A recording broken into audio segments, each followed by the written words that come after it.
তো চলে এসেছি কেরালার লাস্ট ব্লগ নিয়ে। এটা আমাদের last day in Munnar. Bye bye room, bye bye Munnar. আবার দেখা হবে কখনো কোনো সময়। নমস্কার বন্ধুরা, কেমন আছেন সকলে? আজকে চলে এসেছি কেরালা মুন্নারের লাস্ট ডে ব্লগ নিয়ে। হ্যাঁ, তো যেমনটা আমি বলছিলাম, এটা ছিল রুম ছাড়ার আগে, জাস্ট আগের মুহূর্তে রুম ট্যুর। আর এটা ছিল অ্যাট উড রিসর্ট মুন্নারে, যেখানে আমরা স্টে করেছিলাম 2 দিনের জন্য।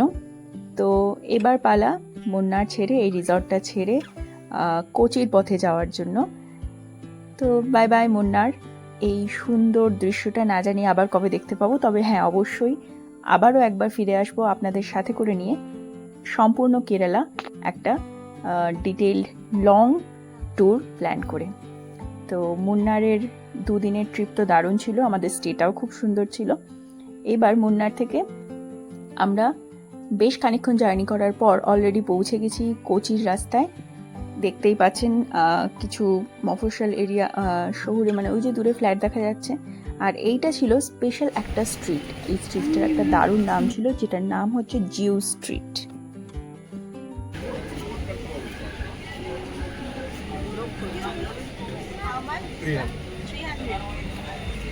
And this one?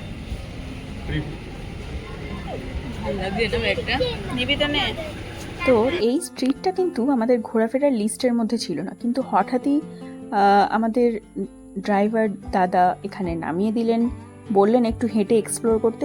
এবং এই রাস্তাটা ক্রস করার পরেই সামনেই আছে ডাচ প্যালেস। কিন্তু সত্যি বলছি, এই রাস্তাটায় না আসলে খুবই মিস করতাম। আর আপনারা যদি কোচি যান, তাহলে এখানকার ভাইবস, আর্ট, কালচার এক্সপিরিয়েন্স করার জন্য অবশ্যই এই জায়গাটা একবার ভিজিট করবেন। এটা ছিল দারুণ একটা আর্ট গ্যালারি কাম ক্যাফেটেরিয়া এরিয়া। জাস্ট আর্ট পিসগুলো দেখুন, এক একটা আর্ট পিস যেন এক একটা আলাদা আলাদা গল্প বলছে। প্রত্যেকটা সুভিনিয়ার যেন কিছু কথা বলছে।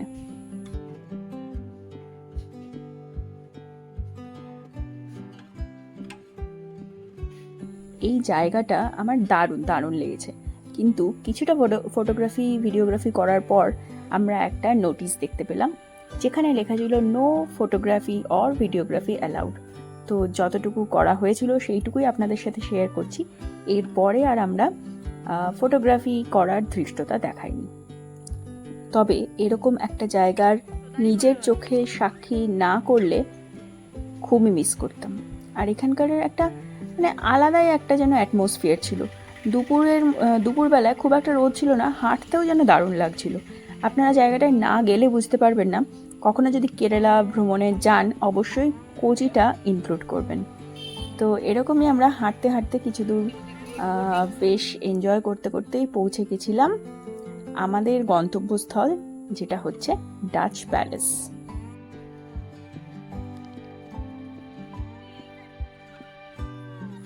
আর এই প্যালেসের ভিতরে ছিল বহু প্রাচীনকালের, মানে বুঝতেই পারছেন, ডাচেদের সময়কারের একটা মিউজিয়াম।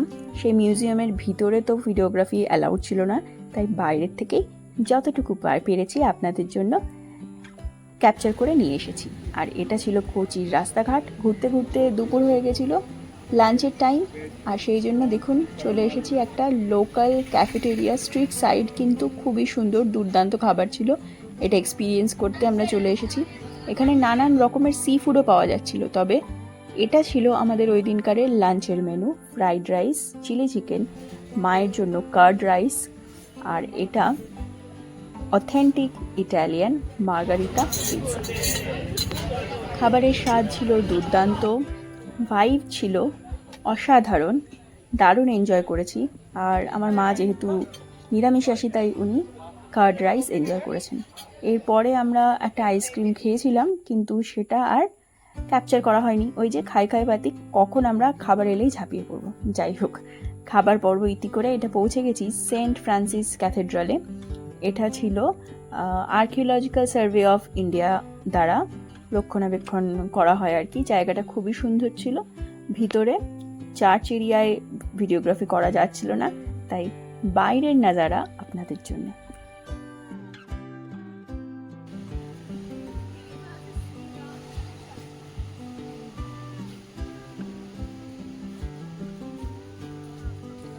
তো last but not the least, মানে লাস্ট দিনেও না বলে পারছি না যে কেরালা সত্যিই গডস ওন কান্ট্রি। কারণ মুন্নারে এই আমরা সুন্দর পাহাড়ের যে ভিউ সেটা দেখতে দেখতে এই দেখুন পৌঁছে গেছি আরব সাগরের তীরে। এটা ছিল Kochi beach area, Marine Drive. এখানে বিকেলটা আমরা উপভোগ করলাম, খুবই সুন্দর জায়গা ছিল। নিরালা নিশ্চুপ বলা চলে না, কারণ এখানে প্রচুর লোকের সমাগম হচ্ছিল।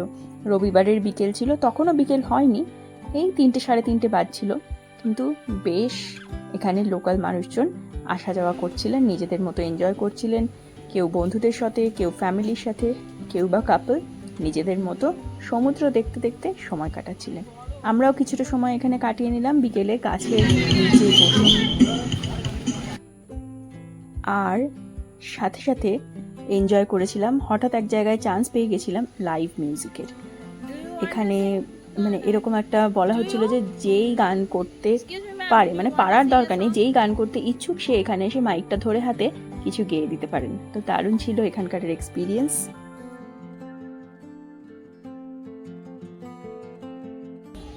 আর এই যে আমরা 3 মূর্তি সি বিচের ধারে কিছুক্ষণ হাঁটাচলা করার পরে পরবর্তী এবং লাস্ট, এবারকারের মতো লাস্ট কেরালার ডেস্টিনেশন, এটা একটা ব্যাকওয়াটার সাইড।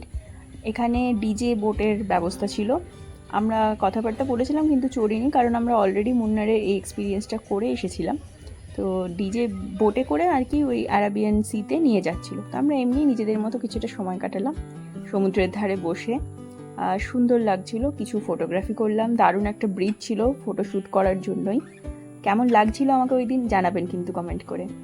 ব্যাস আমাদের এবারকারের মতো কেরালা ট্রিপ মুন্নার কোচি এখানেই ইতি। সূর্যাস্তের সাথে সাথে আমাদেরও ট্রিপের অস্ত হয়ে গেল, আর আমরা এই যে কেরালা শিপইয়ার্ড দেখতে দেখতে পৌঁছে যাব এবার কোচি স্টেশনে, কারণ চেন্নাই ফিরতে হবে। তো যে কাজটা অর্ধ সম্পন্ন করে এসেছিলাম সেটা কমপ্লিট করতে হবে। তো আমার চ্যানেলটিকে সাবস্ক্রাইব করতে ভুলবেন না। আরও এরকম নতুন নতুন ব্লগের জন্য। ট্রাভেল ব্লগ এবারের মতো এইখানেই ইতি হচ্ছে, কিন্তু আবারও নেক্সট অন্য কোথাও আপনাদের নিয়ে যাব। আর আরও কিছু হেলথ টিপসের জন্য